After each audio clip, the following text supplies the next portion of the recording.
Hello fence ඔන්න ඉතින් පික්මියක් ඇදලා තියන්නේ බං. දැන් ඉතින් ගන්න යන ගමන් ඉන්නේ. හැමදාම ඉතින් ඕකම තමයි කියන්නේ. ඊසට් එක ඇදලා තින්නේ. ඕඩර් එක ගන්න තමයි දැන්.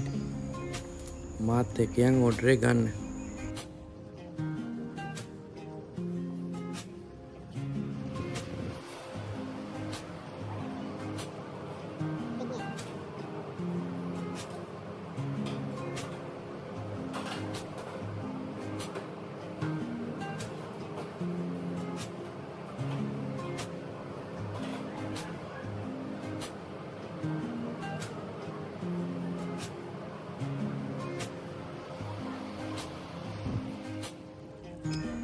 හරි මචං ඔන්න ඕඩර් එක ගත්තා.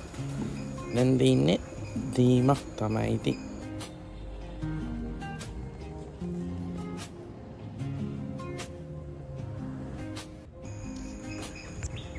මේක නම් මචං ළඟකට දෙන්න දින්නේ. ළඟකට මනෙන්නේ කිලෝමීටර් 4 ගණන් යන්න දිනවා. හරි ඉතින් අපි යංගෝ බලන්න මොකද්ද වෙන්නේ කියලා බලන්න. මේ ටයිම් එක මචං හොස්පිටල් ටයිම් එක. මේ ටයිම් එකේ ඉතින් සෙනගමන සීගෙන කරාපිටිය හරි යන්න අමාරුයි. ඉතින් පේනවනේ බස් දාලා හිර කරලා මෙතනින් යන්න ඉතින් ගේමක් දෙන්න ඕන. මචං මං ඉතින් අලුතෙන් මේක කරන්නේ. ඉතින් මේ ඔයාලා ඉතින් මේ වීඩියෝ එක බලලා ලයික් එකක් දාලා ෆලෝ පාරක් දාලා කමෙන්ට් එකක් දාන්න. ඔය නිකන් තියෙන ලයික් බටන් එක ගිහුවා කියලා මොකුත් වෙන්නේ නැහනේ.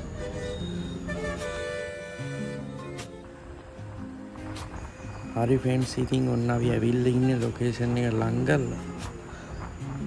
මේ හරි තමයි ලොකේෂන් තියෙන්නේ. එතනින් ඇතුළට දාන්න ඕන. බලමු මේ පාරේ මම දන්නේ ලොකේෂන් වල දිහටත් දානවනේ.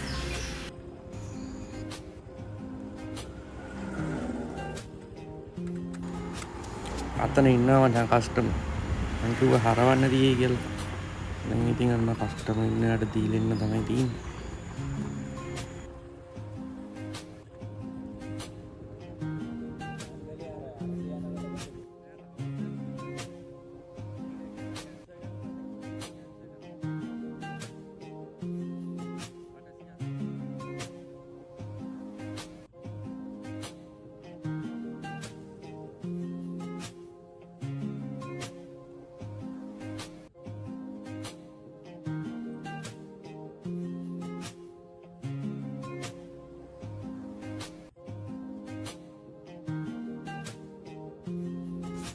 හරි ෆ්‍රෙන්ඩ්ස් ඉතින් අන්නේ ඕඩරෙත් එසේ නිම විය එහෙනම් අදට ගිහින් එන්න.